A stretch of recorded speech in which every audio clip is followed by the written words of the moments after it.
Assalamualaikum warahmatullahi wabarakatuh. Bagaimana kabarnya hari ini anak-anak? Mudah-mudahan kalian dalam kondisi sehat supaya bisa mengikuti pelajaran dengan baik.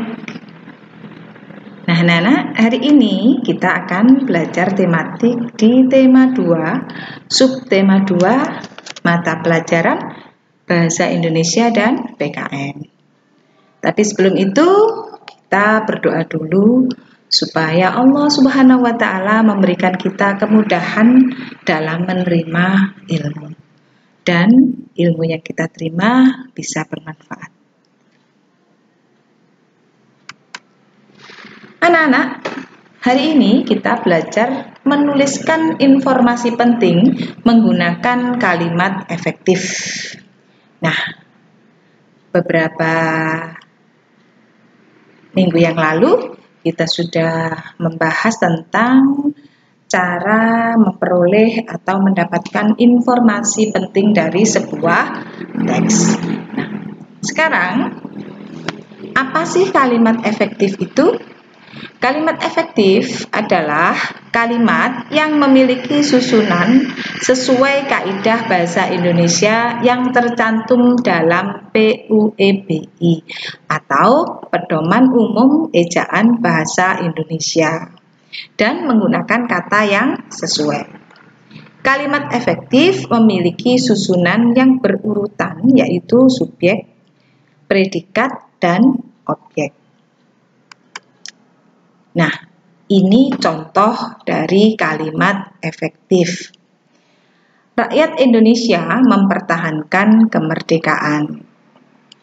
Rakyat Indonesia sebagai subjek mempertahankan itu predikat dan kemerdekaan adalah objek. Apa yang dipertahankan? Kemerdekaan. Jadi kemerdekaan itu merupakan objek. Contoh yang kedua, Insinyur Soekarno dan Dr. Andes Muhammad Hatta memproklamasikan kemerdekaan Indonesia di Jakarta. Insinyur Soekarno dan Dr. Andes Muhammad Hatta merupakan subjek pelaku, ya. Memproklamasikan predikat, kemerdekaan objek, kemerdekaan Indonesia itu objek, di Jakarta merupakan keterangan tempat. Keterangan ini juga ada bermacam-macam, ada keterangan waktu, juga keterangan tempat. Nah, contoh yang lain yang sederhana misalnya, siswa SD Muhammadiyah melakukan penelitian tentang penyebaran COVID-19 misalnya. Nah, itu juga siapa pelakunya yang melakukan penelitian? Siswa SD Muhammadiyah. Melakukan apa? Melakukan penelitian. Apa yang diteliti? Penyebaran COVID-19. Nah, jadi itu sebagai objeknya. Melakukan penelitian sebagai predikat. Nah, jadi anak-anak, itu tadi cara menggunakan kalimat efektif. Sekarang melengkapi peta pikiran menggunakan kalimat efektif. Nah, informasi penting dapat disajikan dalam bentuk peta pikiran, seperti yang kemarin sudah dijelaskan oleh Ustazah pada pembelajaran yang lalu, bagaimana cara menyajikan informasi penting dalam bentuk peta pikiran. Peta pikiran memudahkan mengingat informasi. Nah, membuat peta pikiran akan lebih baik menggunakan kalimat efektif karena lebih mudah untuk difahami. Nah, membuat peta pikiran dari teks sejarah. Langkah-langkah yang harus kita lakukan untuk membuat peta pikiran dari teks sejarah, yang pertama, membaca teks dengan cermat. Yang kedua, membuat kerangka peta pikiran menggunakan aspek apa, di mana, kapan, siapa, dan bagaimana. Nah, karena memang untuk mendapatkan sebuah informasi itu kita butuhkan kalimat tanya ini ya. Kemudian tulis informasi setiap bagian teks berdasarkan kerangka yang sudah dibuat dengan kalimat efektif. Nah, insya Allah anak-anak sudah paham ini ya, karena pembelajaran yang lalu juga sudah kita bahas. Nah, sekarang penulisan informasi penting dalam bentuk diagram. Sebenarnya sama saja antara diagram, hampir sama antara diagram dengan peta pikiran. Hanya saja bentuk diagram itu, penyajian informasi dalam bentuk diagram lebih sederhana. Cara penyusunannya sesuai urutan dari topik utama, kemudian memudahkan mengingat informasi penting. Kalau dalam peta pikiran, biasanya gambarannya itu lebih variatif, tetapi penulisan dalam bentuk diagram ini lebih sederhana.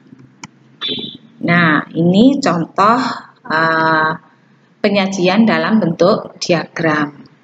Di situ ada judulnya peristiwa Bandung Lautan Api. Kemudian untuk informasinya, untuk mendapatkan informasi, tetap kita gunakan kata tanya apa, siapa, di mana, mengapa, kapan, dan bagaimana. Nah, anak-anak, itu tadi pelajaran bahasa Indonesia hari ini.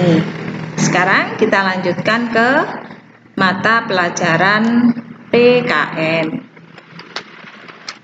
yaitu meneladani kerjasama para pejuang sebagai bentuk penerapan nilai persatuan dan kesatuan. Anak-anak, dengan persatuan dan kesatuan, Indonesia bisa meraih kemerdekaan. Ya, latar belakang para pahlawan kemerdekaan juga dulu berbeda-beda. Mereka berbeda suku bangsa. Ada yang dari Jawa, ada dari Sumatera, ada dari Bali, ya.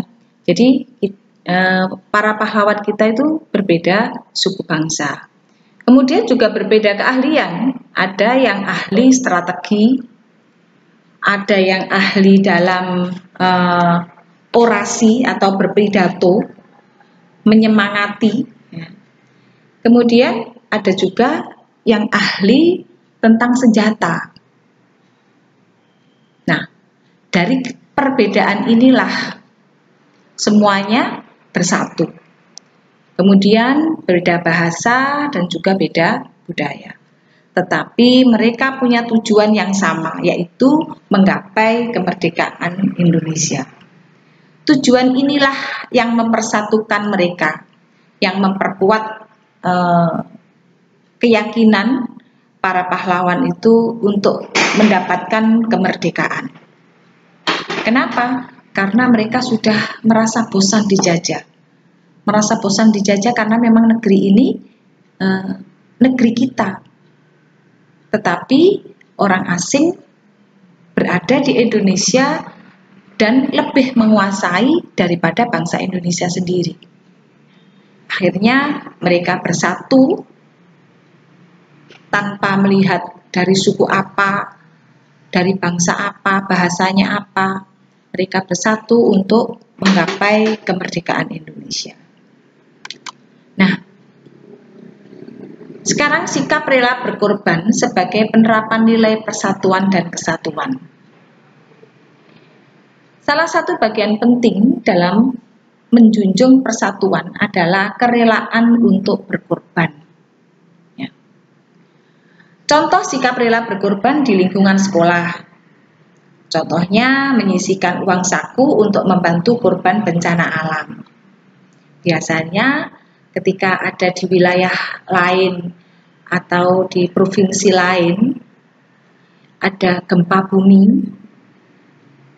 kalian dengan sukarela menyisihkan sebagian uang saku untuk dimasukkan di kaleng yang memang akan disumbangkan untuk bencana alam. Nah, jadi itu merupakan sikap rela berkorban. Kemudian membersihkan ruang kelas usai jam pelajaran. Ini juga membutuhkan sikap besar hati. Biasanya sudah bentuk piket dalam sebuah kelas. Ketika teman-teman kalian sudah pulang, sudah selesai, kelompok piket yang bertugas di hari itu membersihkan kelas. Kemudian besok paginya juga yang kebagian piket harus berangkat lebih pagi karena juga harus membersihkan kelas sebelum pelajaran dimulai. Nah, itu butuh pengorbanan. Pengorbanan untuk kalian berangkat lebih pagi. Atau pengorbanan juga harus mau pulang di akhir ketika teman-teman yang lain sudah pulang. Nah, kemudian mengurangi waktu bermain untuk belajar bersama teman. Ketika ada tugas untuk mencapai yang baik, maka kita harus bekerja sama dengan teman yang lain. Untuk mengurangi waktu kita bermain. Nah, itu agar ada persatuan dan kesatuan di antara siswa di sekolah.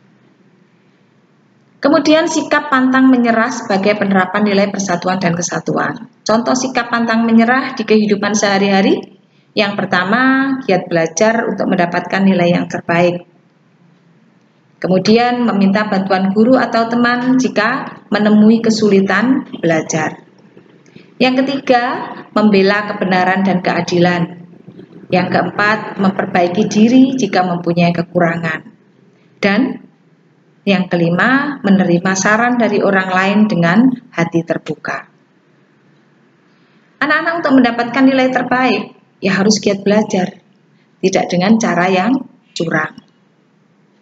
Itu contoh sikap pantang menyerah. Kalaupun sekarang hasilnya belum bagus, bagaimana caranya supaya kita punya nilai yang bagus? Nah, ya harus giat belajar.